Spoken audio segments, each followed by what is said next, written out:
그리고 마이데이터가 유행하기 전에도 사실 구글 로그인 뭐 여기 있었습니다. 이게 다 마이데이터의 기본 개념이거든요. 새로운 서비스에 제 이름, 아이디, 주소 써넣지 말고 기존에 썼었던 거를 갖고 와서 제가 동일하면 그 데이터가 신규 가입하려는 서비스 회사로 이동이 돼요. 이동이 되거든요. 데이터 이동권이 구현이 되고 있었습니다. 그리고 연말정산 서비스 간소화도 대표적인 마이데이터 서비스입니다.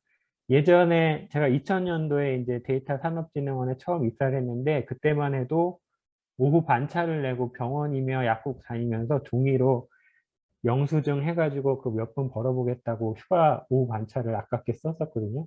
그러더니 PDF로 다 다운로드 받아지더라고요. 그 PDF도 이제 한 단계 벗어나야 되죠. 왜 굳이 PDF로 하나요? 그거 다 그냥 CSV 형태로 갖다 붙으면 되고, 또 보니까 간소화돼서 매우 편리했지만 가족들의 나이 이런 것들은 다 써놔야 되더라고요, 해마다. 그럴 필요 뭐 있나요? 민원 입사 가면 가족관계증명서 다 관계 다 있는데 제가 6살 이하인 가족들, 저희 자녀들 판별해서 넣을 필요가 하나도 없습니다. 거기 동의 버튼만 하나 넣어주면 됩니다. 이게 마이데이터의 사상이고요. 좀 빨리 넘어가겠습니다. 시간이 얼마 많이 안 남았네요. 김어준의 뉴스 공장에도 마이데이터 사업 이거 나와가지고 엄청 까였습니다. 그래서 과기부에 해명하느냐고 한 2주 고생을 했고요. 어, 제가 심지어 뉴스 공장에 나가서 해명해 보겠다라고 했으나 성사는 되지 않았습니다. 금융 분야의 금융위원회 덕분에 마이데이터가 굉장히 많이 떴습니다. 그렇지만 시발점은 저였습니다. 이거는 팩트이기 때문에 자랑스럽게 말씀드릴 수 있고요. 금융위에서도 오셔서 듣고 가셨습니다. 그런데 방향이 잘못되어 있어요. 금융 마이데이터라고 선을 그어 놓으면 안 됩니다. 이거 개인들한테 돌려주는 건데 그거 금융 마이데이터에서 공개할 데이터를 왜 금융위에서 결정을 하시나요? 그 제가 알아서 그 계좌주가 알아서 결정하면 될 일입니다. 그리고 만들어진 서비스가 다른 애 계좌주에 이게 생긴 거예요. 요거에 생겼습니다. 이거 인증하시기 되게 번거롭지 않으신가요? 왜 이거를 금융위에서 인증도 새로 만드시고 이거 뭐 공개할 API도 정하시고 뭐 사업자도 허가를 내주시고 또 딴 사업자는 마이데이터 용어도 못 쓰게 하시고 왜 이러시는지 여기 저기 참석자분들 중에 저기 금융위 관계자가 계시다면 굉장히 죄송하긴 한데 방향은 조금 마이데이터 근본 취지에 어긋납니다. 그리고 행정안전부에서도 직접 부르셨습니다. 금융위보다는 조금 나은 방향으로 가고 계신데 역시 행정안전부가 주도권을 주시려는 거는 조금 지양해 주셨으면 좋겠습니다. 그런데 민원24라는 커다란 그 서비스가 있기 때문에 많은 민간 서비스들도 여기에 지금 묶여갈 가능성이 있습니다. 그래서 공공 분야의 PDS는 행정안전부의 그 민원24 중심으로 흘러가지 않을까 생각이 되고요. 코로나19 때문에 그 10살 이하 어린이 또는 80세 이상 고령자들이 약국을 가셔서 마스크를 받지 못하시기 때문에 이분들의 그 주민등록 등본 그 파일이죠. 파일을 보호자가 대신 휴대폰에 받아서 이 QR코드로 가서 약국에 보여주면 약국에서 이 공적 마스크 대상이다라는 것을 판별한 뒤에 아이들 거, 부모님 거를 대신 공적 마스크를 살 수 있었습니다. 이게 마이데이터가 발현된 서비스, 대표적인 서비스고요. 의료 분야에도 마이헬스웨이라고 이제 추진을 하고 계시는데요. 의료 분야는 사실 이전부터 환자 중심의 의료정보 관리, 의료정보 통합 체계를 의사 선생님들께서 많이 연구를 해 주셨었습니다. 그런데 이게 안 되고 있다가 마이데이터라는 개념이 과기부에서 실증 서비스를 하자 니네가 뭔데 의료를 손을 대느냐 이렇게 얘기를 하셨습니다. 그래서 복지부에 불려가서 조금 혼나다가 그 다음 달에 바로 의료 마이데이터를 복지부 주도로 하겠다고 이렇게 발표하시더라고요. 시기상조라고 저희한테 말씀하시더니 그 다음 달에 이렇게 발표를 해버리셨습니다.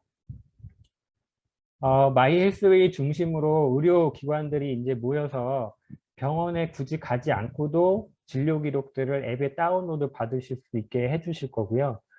또 요즘 보면 이나 뭐 체중계 또 만보기 이런 거 굉장히 많은 건강 관련 정보들이 들어오는데 그거 앱 개별적으로 다 이용해야 됩니다. 그리고 만보기 갈아탈 때 기존에 한 뭐 5년치 만보걸은 기록 들어오나요? 안 들어옵니다. 이거 다 통합해야 되거든요. 표준 맞춰가지고 하나의 의료기기 앱에서 좀 볼 수 있어야 되고 이거를 또 병원으로 보내서 의사 선생님이 맞춤 건강 이렇게 처방해 주신 운동을 했는지 안 했는지도 기록할 필요가 있습니다. 근데 잘 안 되었었던 이유가 아, 엑스레이가 이제 대표적인 경우인데요. MRI 같은 경우는 마찬가지인데요. 여기 MRI 기사님이 계시네요. 그 MRI 하나가 21억이래요. 최저가가. 그래서 병원에서 이걸 한번 사면은 계속 찍어야 됩니다. 그래야 이 기계값 뽑고 이 저기 촬영 기사님 월급이 나와요.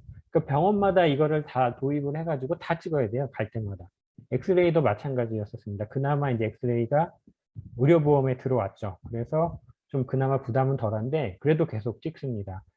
어, 그런 문제들이 있어서 병원들이 이 데이터를 잘 공유를 안 했었죠. 그리고 사실 이 의사 선생님들이 진단서 내역을 쓰실 때 과잉 진료나 오진료 될까 봐 이거를 기록을 해 놓으시는 게 파일 형태로 남으면 나한테 불리한 거 아니냐라는 그런 반감이 되게 크셨어요. 그런데 마이데이터에서 꼭 의사 선생님들의 진료 내역만을 대상으로 하면 좋겠지만 그 이전에 이런 기기에서 측정되는 거, 키 몸무게, 뭐 혈액 검사 이런 거, 적혈구, 백혈구 이런 거야 의사 선생님들의 의견이 들어가지 않잖아요. 그런 거 먼저 호환이 되게 환자가 아니지 퇴원하고도 이용할 수 있으니까요. 이용자 중심으로 모아주자라는 게 이제 대표적인 마이 헬스웨이 의료 마이데이터의 목적입니다. 통신 분야 안 되고 있습니다. 통신 분야가 돼야 되는데, 아, 이 통신 분야가 세요. 굉장히 세요. 이분들이. 그래서 1위 사업자인 S, 뭐, 거기 같은 경우는 뭐, 왜 이거를 이용자들한테 뭐, 문자 사용량, 뭐, 데이터 사용량, 이거를 왜 API 형태로 열어줘야 되는지 공감은 하시면서도 아직 안 하고 계시고요. 그 반대로 영국의 빌 모니터라는 회사가 있거든요. 여기는 그 통신사들의 AP망을 다 끌어와 가지고 통신사에 관계없이 요금 비교를 다 해줍니다. 근데 우리나라는 지금 현재 그 API로 뚫려 있지 않아 가지고 일일이 이용자가 다 넣어야 되죠. 이거 넣어야 돼요.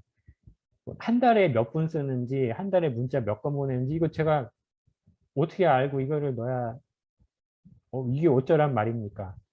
그리고 그 통신사 홈페이지에 들어가서 요금 추천받으면 자사 통신 요금을 추천해 주세요. 딴 데로 옮기고 싶은데 자사권을 추천해 주시면 어떡하냐는 거죠. 네. 그런 문제가 있습니다. 교육 분야도 아직 안 되고 있는데요. 굉장히 마이데이터의 파급력이 높은 분야라고 생각을 합니다. 비대면 시대여가지고 더군다나 유튜브며 인강이 대세인데 이 인강으로도 일정 부분 이 수업을 들었다는 것을 증빙할 수 있으면 굉장히 도움이 되겠죠. 그리고 사교육하고 공교육 간에 지금 장벽이 너무 크다고 해야 되나요? 네. 어, 만약에 그 학원하고 학교가 이런 뭐 진도에 대한 이 아이들의 진도에 대한 교육에 대한 진도를 공유만 할 수 있어도 아이들 입장에서는 굉장히 좋을 것 같습니다. 게다가 아이들도 진짜 점차 줄어들어가는 판에 이거를 뭐 공교육, 사교육 두 개 다 놓을 수 없는 상황에서는 그 칸막이를 조금 없애야 되는데 그거에 이제 수단이 마이 데이터가 될 수 있다는 거죠. 우리나라 나이스 시스템 굉장히 잘 되어 있는데 학부모도 물론 다운로드 받고 할 수가 있긴 있습니다만 그거를 기계 가독 형태로 주셔야 분석을 해보거나 뭐 교육 컨설턴트 뭐 이런 것도 받아볼 수 있겠죠. 그리고 실제로 MIT, 네, 그거잖아요. 예, 거기서는 디지털 형태로 이렇게 졸업증명서, 성적증명서를 다운로드 받게 블록체인 기반을 해주고 있습니다. 이거 생각해 보면은 저희가 취업할 때 졸업장 굳이 학교 가가지고 그 수십 장씩 띄어다가 이거 다시 스캔해가지고 파일로 주고 왜 그래야 되죠? 그거 또 저기 받는 측에서는 이 사람이 전공자가 맞나 보고 뭐 적격자 맞나 보고 뭐 관련 과목을 몇 과목 들었네 뭐 이 사람이 뭐 4년제 뭐 맞게 나왔나 또 인증번호 또 학교에 물어보고 그럴 필요가 없다는 거죠. 네. 인공지능이 다 판단해 줍니다. 파일 형태로만 주면 맞다 틀리다 자격만 확인하면 되잖아요. 얘 여기에 지원할 자격 있음 없음 yes or no 요것만 판단하면 됩니다.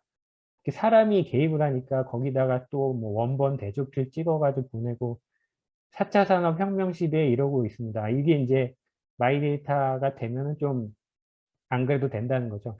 그리고 제가 이직을 한 뒤에 느꼈는데요. 정부 사업이나 기업 과제들의 응모를 할 때, 이 뭐 자격증, 소프트웨어 뭐 자격증 이런 거, 뭐 기술사 자격증 이런 거가 없어가지고 건강보험 자격 득실 확인서 이런 걸로 내시더라고요. 대체해서 내더라고요. 근데 사실 이거는 보험 자격이 있었냐 없었냐인데 그걸로 이제 제가 얼마나 경력이 있느냐를 대체하고 있거든요. 이런 것도 좀 줄어들어야 된다는 거죠. 그 가면은 그 뭐 저기 이게 어딘가에 다 이렇게 저장이 되어 있거든요. 이런 정보들이. 그래서 제가 다운로드 받아가지고 뭐 위변조 방지 장치는 해야 되겠죠. 제가 경력을 뭐 20년인데 뭐 70년도 늘린다거나 이러면 안 되니까 그 장치는 있어야 되겠지만 그거를 굳이 떼어서 뭐 이럴 필요는 없다는 거죠. 네. 그리고 문화체육 관광 분야도 이 문화체육 관광 분야의 이 기관들이 다 개별적으로 티켓팅 발급하고 교육 프로그램 따로 갖고 있고 이래요. 문화 엔티켓이라는 사이트에서 통합 구매할 수 있게 되어 있긴 합니다만 이 사이트가 잘 알려져 있질 않아요. 왜 서로 다른 티켓 예매 시스템을 갖고 있고 왜 서로 다른 교육 프로그램들을 갖고 있나. 이게 교육 수강생 중심으로 쌓여야죠. 그래야 제가 난 박물관을 10번 다닌 역사 전문가입니다. 이렇게 내세울 수 있잖아요. 제가 언제 이 박물관 다 다니면서 내가 여기 관람 이력 다 띄고 교육 수강 이력 다 띄고 이럽니까? 이거를 이용자 중심으로 바꿀 필요가 있고요. 예술인, 체육인, 언론인도 마찬가지입니다. 이 서비스 뭐 예술인에 뭐 지원 받으시려면 기관별로 다 등록을 해야 돼요. 뭐. 네, 그러니까 이거를 이런 중심으로 모을 수도 있다. 마이데이터 개념으로 이런 것입니다.